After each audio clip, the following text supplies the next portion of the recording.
अध्याय 8 पिताजी। इस थप्पड़ से फिलिप अवाक रह गया। उसने उलझन में पूछा, मिस्टर कॉक्स, आपने मुझे क्यों मारा? क्यों? जस्टिन का गुस्सा अभी भी शांत नहीं हुआ था। वह फिर से गुस्से में चिल्लाया, क्या तुम्हें पता है कि तुमने लगभग हमला कर दिया था?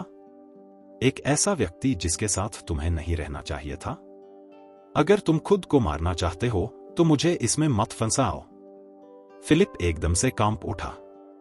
वह स्पष्ट रूप से बता सकता था कि जब उसने जस्टिन कॉक्स को डांटा था तो वह क्रोधित होने के बजाय भयभीत लग रहा था। लेकिन वह इंटरनेशनल कॉमर्स सेंटर का मालिक है।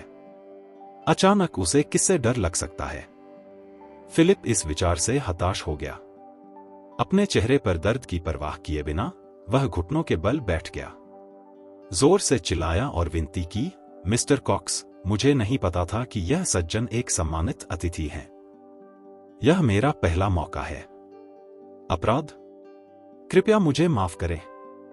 हम्फ, जस्टिन ने कहा, उसकी अभिव्यक्ति अपरिवर्तित थी।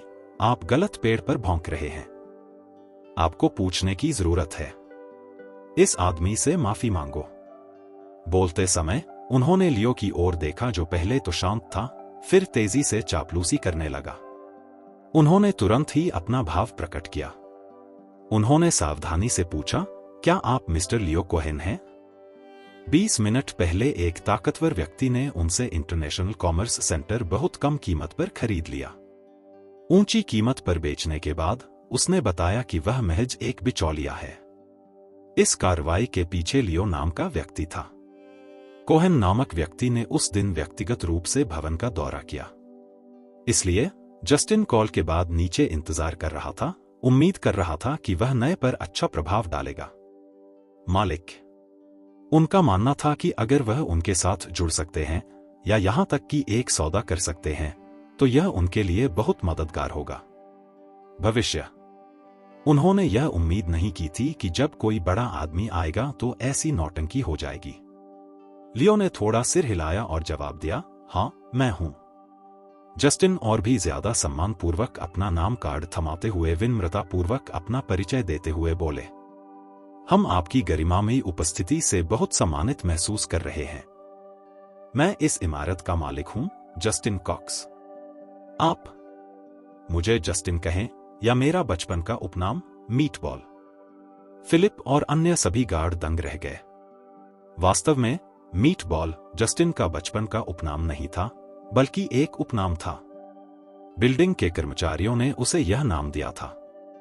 कोई भी उसे सार्वजनिक रूप से मीटबॉल कहने की हिम्मत नहीं करता था जब तक कि वे खुद न चाहें। निकाल देना। जस्टिन के विनम्र रवैये को देखते हुए लियो केवल अपना कार्ड लेकर बातचीत कर सका। मिलकर अच्छा लगा। आप? जस्टिन ने तुरंत ही मधुरता से मुस्कुराया, फिर फिलिप की ओर देखा जो अभी भी डरा हुआ था और उसे डांटा। एक भौं सिकोड़ते हुए, मिस्टर कोहेन, यह बच्चा चमगादड़ की तरह अंधा है और बेवकूफी से अज्ञानी है। आपको चिंता करने की जरूरत नहीं है। अपने आप को ऐसे क्रूर के साथ। चमगादड़ की तरह अंधा, लियो ने भावशून्य होकर व्यंग्य किया। अगर मैं कोई नहीं होता तो क्या होता? क्या आपको लगता है कि सत्ता में बैठे लोगों का नौकर बनना एक बड़ा सम्मान है? जस्टिन और फिलिप ने एक साथ रंग बदल लिया। जस्टिन ने फिलिप की तरफ देखा और अपना सिर हिलाया। उसने फिलिप को बचाने की पूरी कोशिश की थी, लेकिन दुर्भाग्य से लियो एक दृढ़ रुख अपनाया था। जाओ और त्यागपत्र लिख दो। तुम इस नौकरी के लायक नहीं हो, जस्टिन ने हाथ हिलाते हुए फिलिप से कहा।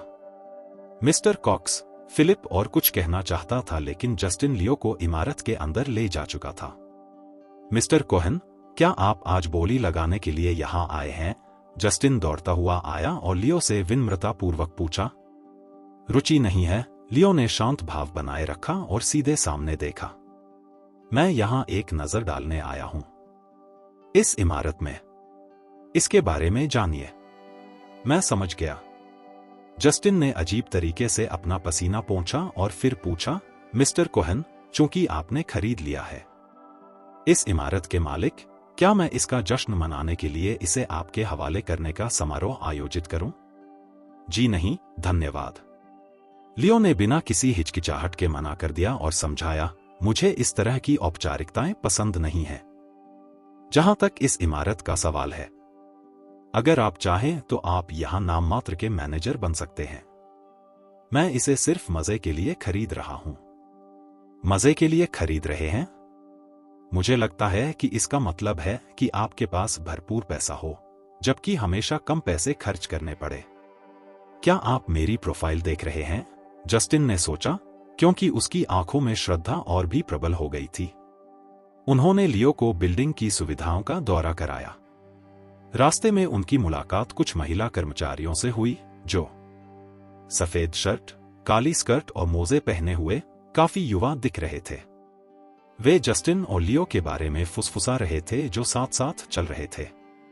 क्या यह मिस्टर कॉक्स नहीं है? उनके बगल में खड़ा आदमी कौन है?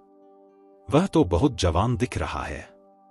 शायद वह किसी बड़ी कंपनी का जनरल मैनेजर है जो नीलामी के लिए यहां आया है। शायद। यह कितनी अफसोस की बात है कि मैं सुश्री हेंडरसन की एटलस ब्यूटी में काम नहीं कर रहा हूं। अन्यथा मुझे एक मिल सकता था। निमंत्रण भी मिला है। चलो। सुश्री हेंडरसन पुरुषों से नफरत करने और महिलाओं के प्रति कठोर व्यवहार करने के लिए जानी जाती हैं, एक विशिष्ट लौह महिला। कुछ समय के लिए रहस्यमय लियो ने इमारत में काफी हंगामा मचा दिया। इस समय कैरोलिन और रेबेका बाथरूम से बाहर आईं और सामने का दृश्य देखकर चौंक गईं। उन्हें भी। रेबेका ने लियो की पीठ की ओर इशारा करते हुए पूछा, कैरोलिन, उस आदमी को देखो जो मिस्टर कॉक्स के साथ चल रहा है। क्या वह लियो जैसा नहीं दिखता? कहा, कैरोलिन ने पूछा, क्योंकि जब उसने पीछे मुड़कर देखा तो उसे कोई दिखाई नहीं दिया। वह तो पहले ही जा चुका है, रेबेका ने उत्तर दिया। मां, क्या आप उस खराब दवाई से इतनी नाराज हो गई हैं कि आपने किसी और को ही उसका मरीज समझ लिया?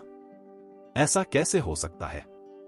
उसने ऐसी जगह पर कदम क्यों रखा? कैरोलिन को गुस्सा भी आया और मजा भी आया। तुम सही हो, रेबेका ने तुरंत भौहें सिकोड़ना बंद कर दिया। जस्टिन ने लियो को हर मंजिल पर मौजूद कंपनियों से परिचित कराया, जो अचानक रुक गया और बोला, मैं अपने आसपास टहलना चाहता हूं। मैं तुम्हें वापस जाने दूंगा। अपने कर्तव्यों का पालन करें। जस्टिन ने संकेत समझ लिया और तुरंत सहमत हो गया, तो कृपया इधर-उधर देखने के लिए स्वतंत्र महसूस करें। अगर आपको कोई समस्या हो तो बस मुझे फोन करें। कुछ भी चाहिए। फिर वह चला गया। लियो लिफ्ट में गया और सीधे 88वीं मंजिल का बटन दबाया। यह वही मंजिल थी जहां एटलस ब्यूटी स्थित था।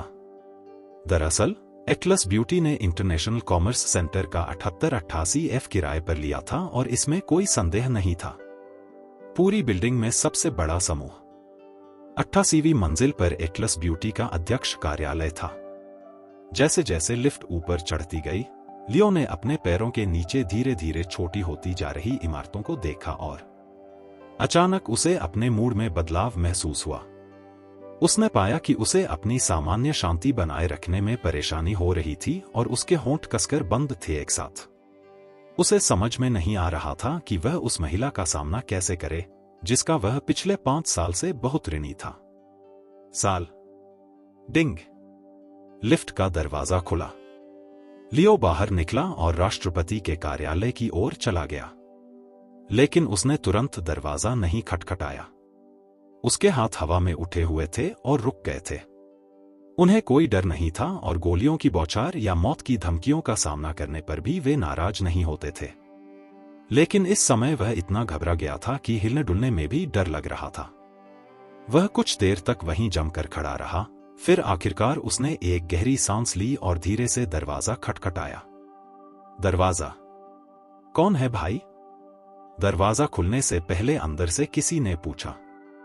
यह घंटी की तरह स्पष्ट आवाज थी जो लोगों के मन को शांति प्रदान करती थी। लियो को आश्चर्य हुआ क्योंकि यह लिडिया की तरह बिल्कुल भी नहीं लग रहा था।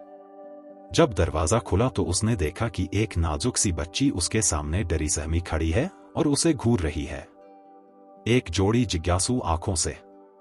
जैसे ही उनकी नजरें मिली, लियो को कुछ समझ में आ गया।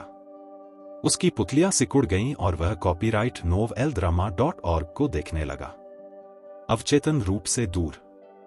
लड़की को अजनबियों से डर नहीं लग रहा था। इसके बजाय उसने सीधे लियो को देखा और पूछा, अचानक, पिताजी, क्या यह आप हैं? जैसे ही उसने वह विशाल शब्द बोला, लियो स्वतः ही कांप उठा। पिताजी। जब छोटी लड़की को लियो की ओर से कोई जवाब नहीं मिला तो उसने दोबारा पुकारा। बस इस बार उसकी आवाज थोड़ी ऊंची थी। उसकी आंखों में उत्सुकता की चमक थी। दूसरे पिता ने तुरंत लियो को तोड़ दिया, जो कड़ी मेहनत कर रहा था। उत्साह, कृतज्ञता, अपराधबोध और एक ही समय में अनेक प्रकार की मिश्रित भावनाएं उमड़ पड़ी। यह मेरी बेटी है, लिडिया की बेटी, उसने खुद से कहा। माफ करना, मुझे माफ करना। लियो अब और बर्दाश्त नहीं कर सका। वह नीचे बैठ गया, छोटी लड़की को कसकर गले लगाया और उससे माफी मांगता रहा। सेना में युद्ध के देवता और वाइवर्न्स के कमांडर अब एक के सामने आंसू बहा रहे थे। 5 साल की लड़की। इसमें कोई आश्चर्य नहीं कि लोग अक्सर कहते हैं कि पुरुष केवल तभी रोते हैं जब वे बहुत दुखी होते हैं।